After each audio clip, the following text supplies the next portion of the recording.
I come from a conventional middle-class family. My father was a professor, my mother an administrator, and I'm a storyteller.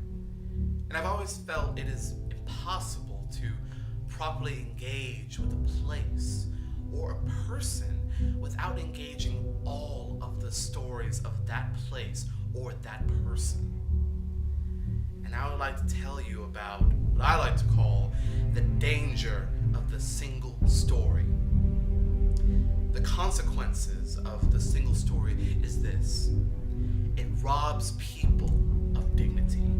It makes our recognition of our equal humanity difficult. It emphasizes how we are different rather than how we are similar. And it is impossible to talk about the single story without talking about power.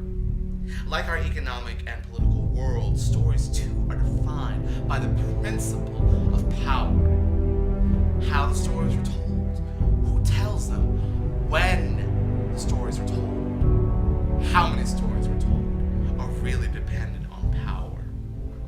My professor once told me that my novel was not authentically African. Now, I did not know what African authenticity was. The professor told me that my characters were too much like him, an educated and middle-class man. My characters drove cars, they were not starving, therefore they were not authentically African. All of my life stories make me who I am. But to insist on reporting only one story is to flatten my experience and to overlook the many stories that formed me. The single story creates stereotypes.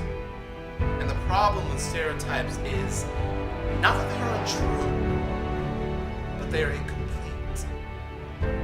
They make the single story become